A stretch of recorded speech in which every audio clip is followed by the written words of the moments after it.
Two things real quick before we start today's video. First off, INDIELAND 2019 is well underway. We started a couple hours ago and we are going until 9 p.m. tomorrow. We are raising money for dementia research and prevention in honor of my mom who passed away from dementia. We're gonna be playing games all weekend long. We're gonna have celebrities and guests and game developers, YouTubers, streamers, everything and everyone's gonna be involved.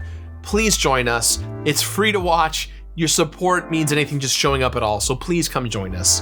The second thing I want to drop real quick is that today's episode, we're going to be talking a lot about mental health, depression, anxiety, all things that a lot of us out there experience.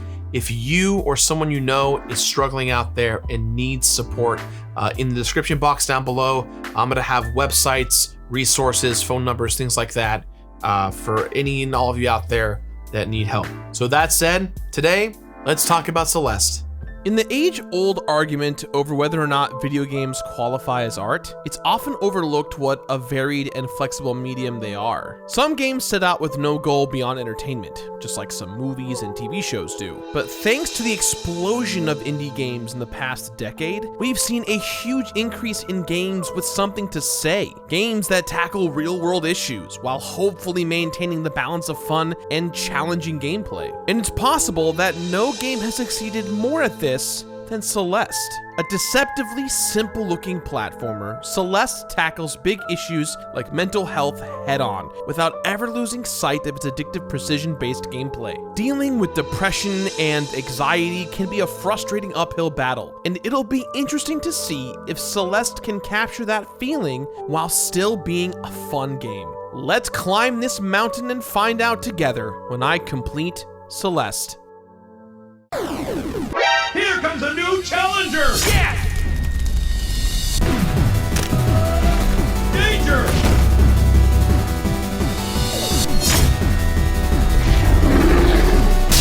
Perfect!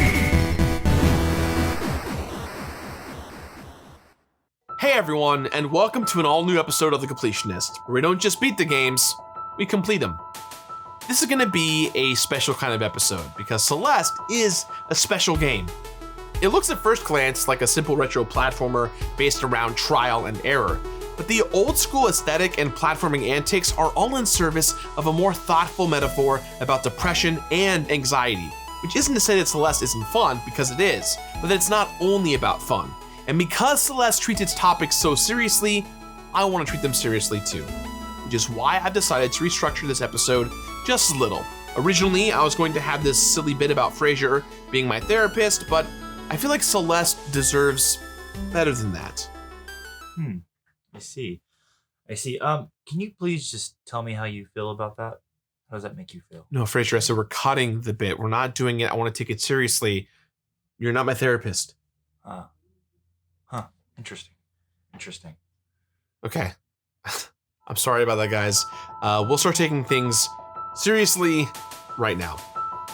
So, believe it or not, the original version of Celeste was conceived and developed over just 4 days during a game jam, which sounds great because it's two of my favorite words hanging out with each other. That initial version was later fleshed out and expanded into a full-length game, and immediately drew tons of praise and critical acclaim. Celeste broke out in a way that not every indie game is lucky enough to, entering the Game of the Year conversation alongside AAA games like the latest God of War. Compared to some of these games, which have major corporations behind them, Celeste is a much simpler experience, but it recognizes that that's a strength. Even the story can be boiled down to a girl climbs a mountain.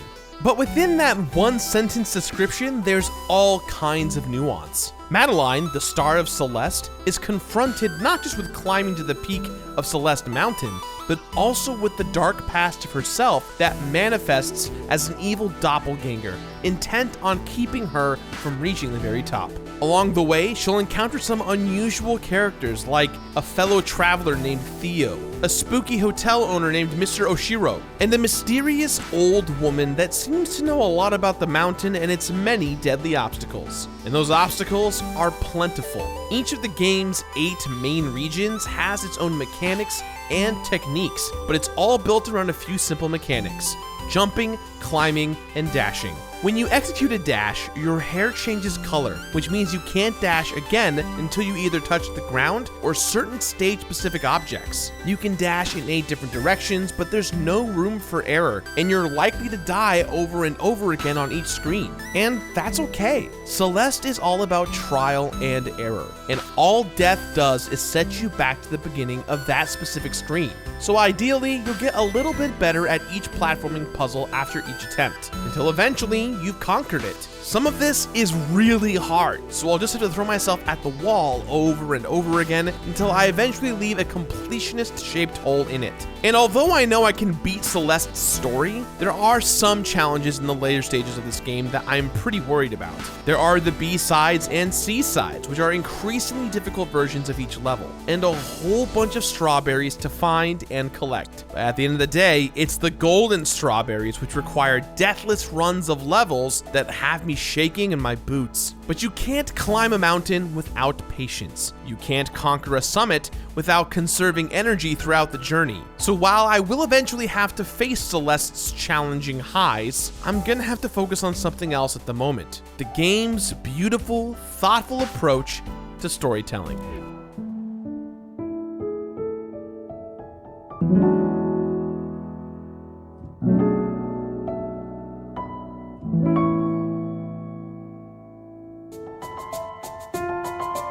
Celeste's central metaphor isn't a subtle one, but it is effective. Players are told very near the beginning of Madeline's climb that she is prone to panic attacks, and that her efforts to scale the mountain are clearly meant to parallel her struggles with mental illness. And if that's not clear enough, her greatest obstacle to reaching her goal is literally a part of herself that she hates, which she tries to outrun or ignore as it keeps her from her goal. But just making a game about mental health isn't enough. After all, there are plenty of indie games these days that tackle similar subjects. So it all comes down to how the game approaches these subjects and whether it's got anything interesting to say about them. And it has to do all of that with a limited range of graphical expression. There are no character models capable of complex acting. There's no tightly woven narrative full of twists and turns. Celeste is absolutely gorgeous, with art and music that pulls you in, but it's still a visually simple game with a hand-drawn aesthetic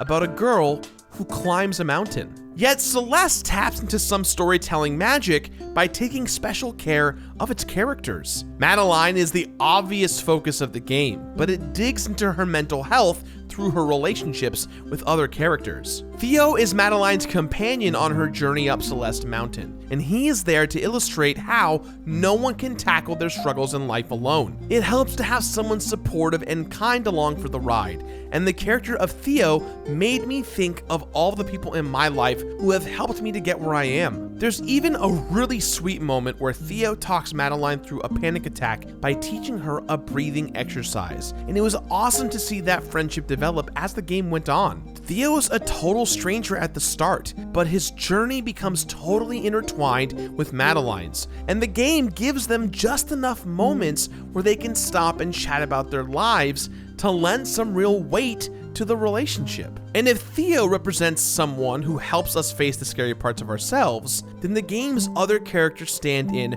for the more contentious, difficult relationships in our lives. The game's two villains, for lack of a better word, are Mr. Oshiro and part of Madeline, which is how the game refers to Madeline's evil doppelganger.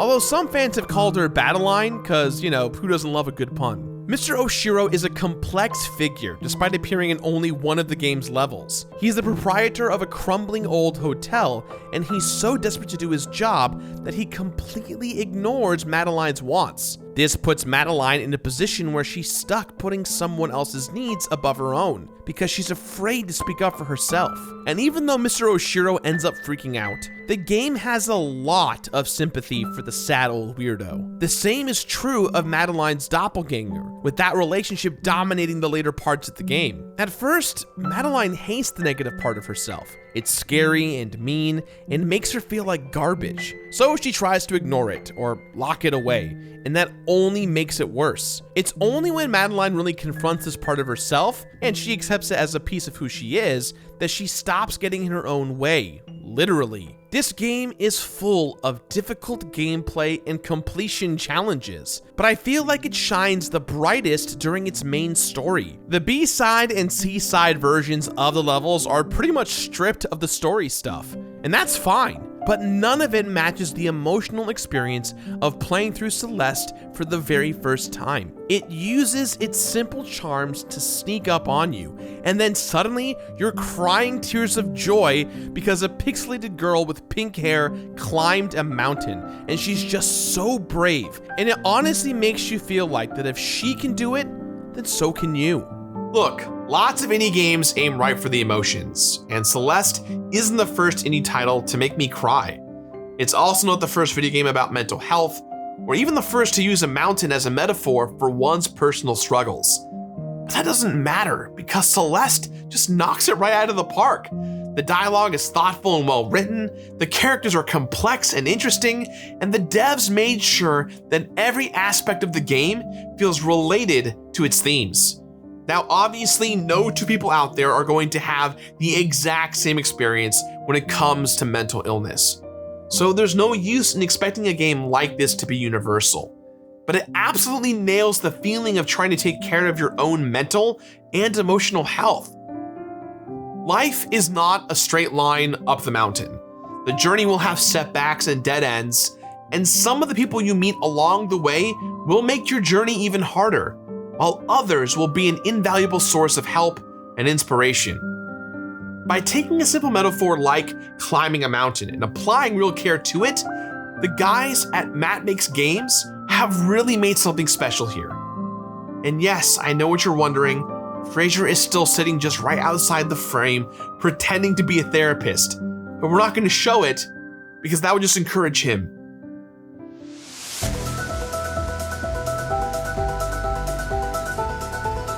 Celeste is partially a story-driven game about depression, but it's also a punishing platformer experience meant to provide a real challenge to completionists and speedrunners everywhere. So although my experience with the story was amazing, I still have so many more stops on my journey up the mountain that is completing this game. And while navigating some of Celeste's most difficult challenges can be incredibly frustrating, it's frustrating with a purpose, up to a point. Everything in Celeste is about growth, even on a moment-to-moment basis. A single screen can take you on a whole journey as you attempt it over and over until you finally pull it off. That same journey of trial and error applies to entire levels and to the game as a whole, with a new, more difficult task waiting for you after each thing is complete. So once you feel like you've mastered the game's 8 major levels, the B-sides are there waiting for you if you want to keep improving. You'll need to find them in each level, but none of them are too insanely hidden.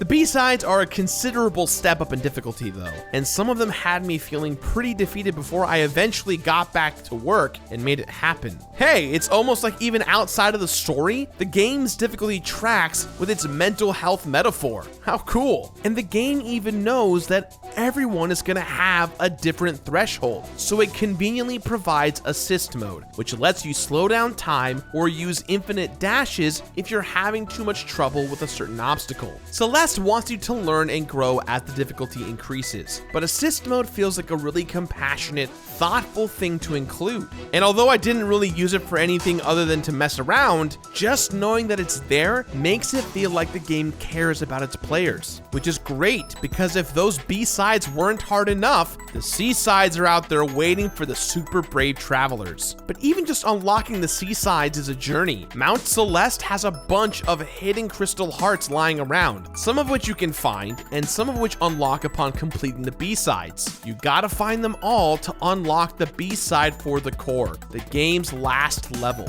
And once you've finished every B-side, the C-sides are now available. So the C-sides are extremely tough, but also super short. So they provide short little bursts of intense frustration. Yet beating them feels great. And it's super impressive the way that Celeste scales its difficulty with each subsequent challenge. All 3 versions of the core are gated with a wall that only moves if you have enough crystal hearts, which means that it's always the last level, whether you're playing the A sides, the B sides, or the C sides. And I gotta tell ya, getting every single one of those crystal hearts felt awesome. Like I'd actually genuinely accomplished something. Part of the reason for that is the journal, which displays your stats for each level. It shows your hearts, number of times you died, your overall playtime in each area, and the number of strawberries you've collected. Oh yeah, I probably should talk about the strawberries, you know, the big collectible in the game. These things are placed around every level. A lot of them are hidden,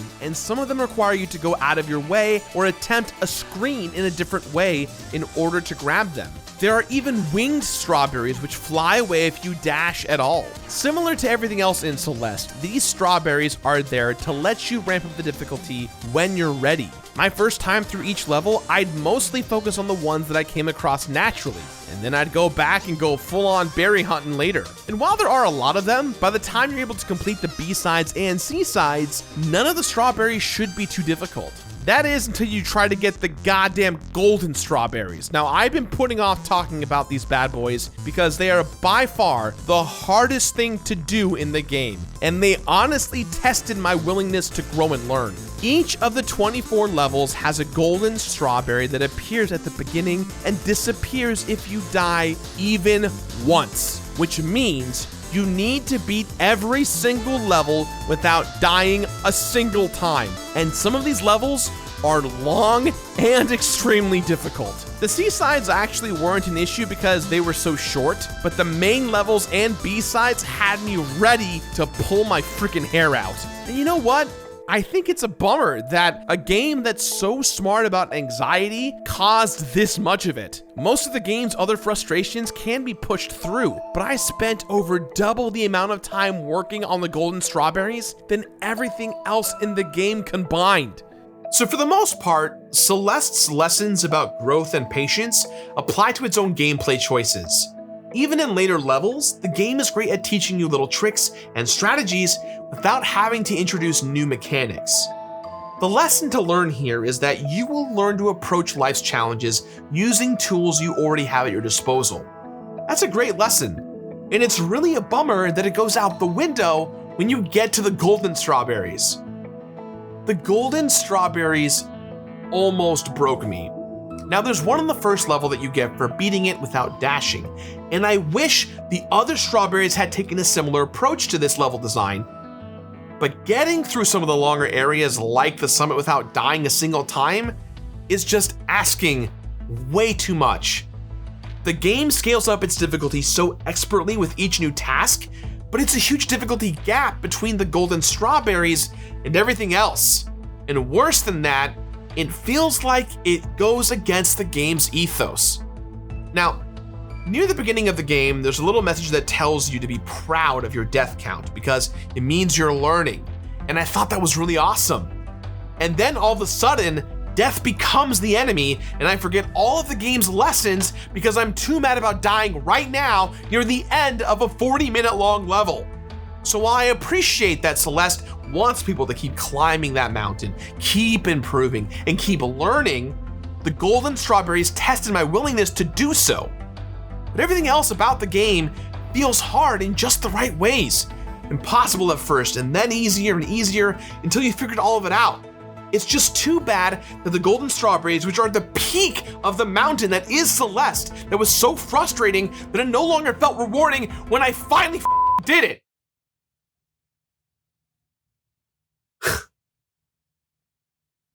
You know, I kind of wish that he actually was there this time.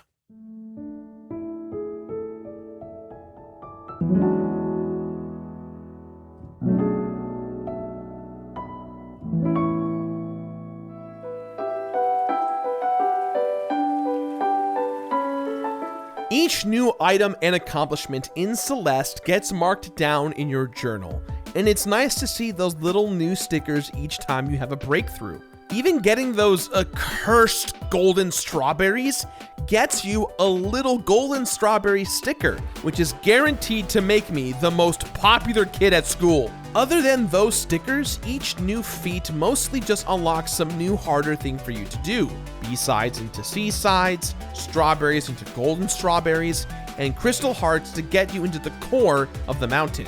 And when you beat all the seasides, you'll unlock variant mode, which lets you make things even harder if you want to. It's basically the inverse of Celeste's assist mode. But instead of making things easier, variant mode just lets you mess with yourself by doing stuff like making Madeline invisible whenever she's moving. Now, I probably would have messed around with these more if I wasn't already having such a hard time with the golden strawberries. But it's cool that the game lets you screw around with the difficulty like this in both directions. It's way more creative than having set difficulty levels. Instead, you get to tweak specific elements to adjust to the level's demands. It's a great way to make sure that the game can stay fun for people who find Celeste to either be too easy or too hard. As much care as Celeste puts into balancing and gradually ramping up its difficulty, it's cool that the game acknowledges that everyone is going to have a different limit. It's thoughtful, just like the game's story and themes.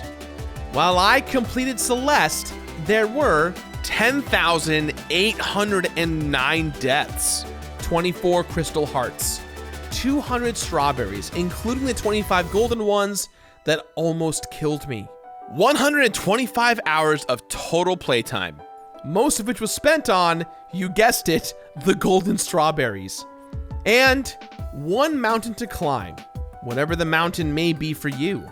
Just like Madeline, we can all make it to the top with the love and support of all the people around us. And if you think I'm being overly mushy, well, that's just the kind of game Celeste is. It tackles some very real issues in a way that's uplifting and inspirational, even when the game itself is kicking your ass. So while the golden strawberries broke me, everything else about this game was an absolute pleasure. And it says a lot that I still feel that way. You know, it's hard to know what to rate this game because I can't, in good conscience, recommend that you try and get all the golden strawberries. But literally everything else in this game is worth doing. The game does give you this amazing tool called assist mode, so if you're less stubborn than me, then you can just go ahead and use that. Essentially, take a lesson from Celeste and push yourself to be challenged by what it has to offer, but not the cost of your own mental health. I love completing games, but it's never worth beating yourself up over or losing sight of the fact that video games are supposed to be fun. That's definitely something I struggle with in my journey to complete games. But I'm glad Celeste was here to remind me that it's important to take care of myself too. And while video games are awesome, and some of them have great life lessons, there's no substitute for having someone to talk to. Whether it's a therapist or a network of good friends, nobody makes it up the mountain alone. So, with that in mind, guys, we give this game our completionist rating of Finish It. Finish it! That's all the time we have for today, guys. So please, as always, let me know what you liked about today's episode somewhere on the internet. If you like the show, hit the like button and subscribe. Hit the bell for all notifications. We do new videos every Wednesday and Saturday. Again, guys, don't forget, INDIELAND is happening right now until Sunday at 9 p.m. Over at twitch.tv/thecompletionist. Link is in the box down below. I've been The Completionist. We'll see you guys next time. Bye-bye.